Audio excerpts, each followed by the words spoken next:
মই উপস্থিত আছোঁ বৰপেটাৰ আৰু মিলন বজাৰ সংযোগী যিটো এটা জৰাজীৰ্ণ এখন দলং, যিখন দলঙক লৈ ৰাইজ এতিয়া অতিষ্ঠ হৈ পৰিছে। বিভিন্ন সময়ত কিন্তু এই এই এই পথেৰেই এই ৰাস্তাৰেই আহিব লগা হয় এখন বৃহত্তৰ খাৰিজা বিজনী অঞ্চলৰ ৰাইজ।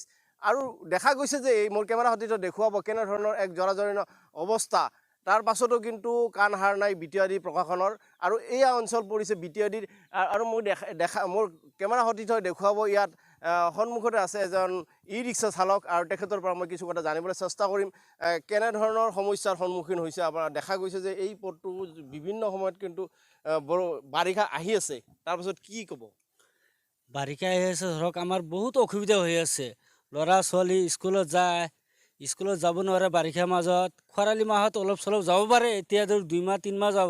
খৰালি মাহত গেলি বাৰিষাত ধৰক ছোৱালী মাখা এটাও যাব, আমি গাড়ী লৈ যাওঁ, গাড়ীও নি যাব নোৱাৰোঁ। আমাৰ এই দি ঘূৰি যাব লাগে, 1 কিলোমিটাৰ ৰাস্তাত 4 কিলোমিটাৰ ৰাস্তা ঘূৰি যাব লাগে। আৰু প্ৰমোদ বড়ো ছাৰ আমাক প্ৰতিশ্ৰুতি দিয়ে, প্ৰতিশ্ৰুতি দি আমি বস্তুবিলাক নাপাওঁ। এই চাওক দলং মাখা কি হৈ আছে, এইটো দলং মাখা, এইটো দলং মাখা কি আছে, ৰাস্তা ঘাট কি হৈ আছে। কিমান বছৰ ধৰি এনেকুৱা আছে? বহুত বছৰ হৈ গ'ল, আজি 4-5 বছৰ হৈ গ'ল। নিৰ্বাচনৰ সময়ত কি কয়? নিৰ্বাচনৰ সময় আমাক প্ৰতিশ্ৰুতি দিয়ে, কামগিলা নকৰে ছাৰ। প্ৰতিশ্ৰুতি দি আমাক গুচি যায়, তাৰপিছত ভোট চুট দিওঁ, তাৰপিছত আৰু নাহে, কায়ো নাহে আমাক চাবৰ কাৰণে। আমাক এনে ফেলাই থৈ যায়। আমাক প্ৰমোদ বড়ো ছাৰে কি অনুৰোধ জনাব সংবাদ? আজি প্ৰমোদ বড়ো ছাৰক অনুৰোধ জনাইছোঁ, অতি সোনকালে আমাৰ এইখন দলং হ'ব লাগে, ৰাস্তা ঘাট ভাল হ'ব লাগে আমাৰ স্কুলৰ ল'ৰা ছোৱালীৰ কাৰণে আৰু আমাৰ কাৰণে। দুৰ্ঘটনা হৈয়ে থাকে, সদায় হৈয়ে থাকে। হয়, দেখা গৈছে যে প্ৰমোদ বড়োই বিভিন্ন সময়ত কিন্তু বিটিআৰডিৰ উন্নয়নৰ কথা কয়, ঢাক ঢোল বজায়। মোৰ কেমেৰা সতীৰ্থই দেখুৱাব কেনেধৰণৰ এক বিধ্বস্ত ৰূপ।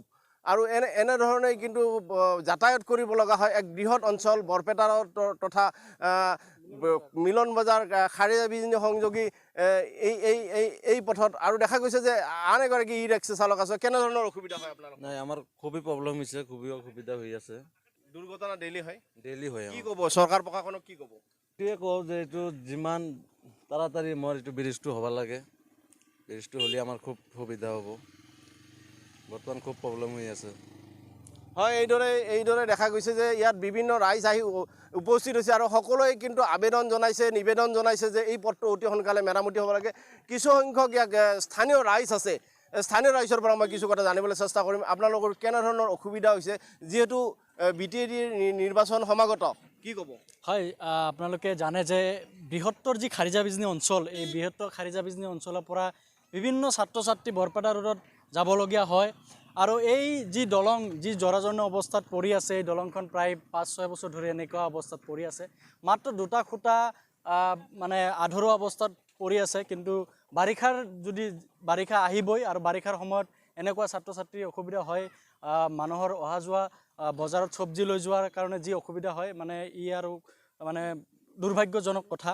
গতিকে বিভিন্ন সময়ত নিৰ্বাচনৰ সময়ত বিভিন্ন দলসমূহে, বিভিন্ন ৰাজনৈতিক নেতাসমূহে আহি ইয়াতে বিভিন্ন ধৰণৰ প্ৰতিশ্ৰুতি দিয়ে, কিন্তু প্ৰতিশ্ৰুতি হৈ থাকে। গতিকে আমি আশাবাদী, আমাৰ যিহেতু আৰু এইখন যি অঞ্চল, এই অঞ্চলটো আমাৰ 20 নং মথনগুৰি পৰিষদীয় সমষ্টিত পৰে। আৰু পৰিষদীয় সমষ্টিত যি MCLA গৌতম দাস, আৰু সেই গৌতম দাস নিজে বিজেপিৰ এজন MCLA, কিন্তু তেখেতসকল এতিয়া শাসক পক্ষত আছে। শাসক পক্ষত থকা স্বত্তেও এই যে দলং, এই দলংটো তেওঁলোকৰ কোনো চকুত পৰিলক্ষিত নহয়। ই এক দুৰ্ভাগ্যজনক কথা। আৰু আমি এই বৃহত্তৰ খাৰিজা বিজনী অঞ্চলৰ এজন উদীয়মান যুৱক হিচাপে দাবী উত্থাপন কৰিছোঁ, যাতে এই দলংখন অতি সোনকালে চৰকাৰ পক্ষই দৃষ্টি আকৰ্ষণ কৰে। এই আমি চৰকাৰৰ ওচৰত দাবী জনাইছোঁ। আমি বিভিন্ন সময়ত দেখিছিলোঁ কিন্তু এই পথটোৰ কাৰণে আন্দোলন পৰ্যন্ত কৰিব লগা হৈছে। আন্দোলন নকৰিলে কাম নহয় নেকি? নাই, আন্দোলন আমি বহুবাৰ কৰিলোঁ, কিন্তু আন্দোলন কৰিলেও কোনো ধৰণৰ কাণ সাৰ নাই। কিয়নো শাসক পক্ষ তেওঁলোকক আমি বহুবাৰ স্মাৰক পত্ৰও দিছোঁ, কিন্তু তেওঁলোকে কোনো ধৰণৰ মানে গুৰুত্ব আৰোপ কৰা নাই। হয়, এক অতি পৰিতাপৰ কথা। এই পথটোৰ কাৰণে বিভিন্ন সময়ত কিন্তু আন্দোলন পৰ্যন্ত কৰিছে, আৰু বিভিন্ন ৰাইজ বিভিন্ন সময়ত কিন্তু আন্দোলন কৰাৰ পাছতো কিন্তু কোনো ভ্ৰক্ষেপ নাই চৰকাৰ তথা প্ৰশাসনৰ। এগৰাকী স্থানীয় লোক আছে, তেখেতৰ পৰা মই কিছু কথা জানিবলৈ চেষ্টা কৰিম। কেনেধৰণৰ অসুবিধাৰ সন্মুখীন হৈ আছে? আমিতো বহুত অসুবিধাৰ সন্মুখীন হৈ আছোঁ। বৰষুণ পৰিলেতো আৰু ইয়াতে মানে বিৰাট মানে প্ৰব্লেম হৈ যায় বাৰিষা যিহেতু সমাগত বাৰিষা সমাগত কি ক'ব কি ক'ম আৰু মানে বাৰে বাৰে মানে এইটো লৈ মানে বহুতবাৰ কৰা হৈছে আমাৰ তালুকদাৰ ডাঙৰীয়াও কোনো মাথা নামাৰিলে এইটো লৈ বিধায়ক হয় ইয়াত মনোৰঞ্জন তালুকদাৰ বিধায়ক আছে আৰু আছে পৰিষদীয় সমষ্টিৰ গৌতম দাস তথা BTADৰ প্ৰমোদ বড়ো কি পদক্ষেপ ল'ব এই বৃহত্তৰ অঞ্চলৰ স্বাৰ্থত এবাৰ মন কৰক এই প্ৰতিবেদন লৈ মই বৰপেটাৰ পৰা অঞ্জন জ্যোতিনাথ NKTV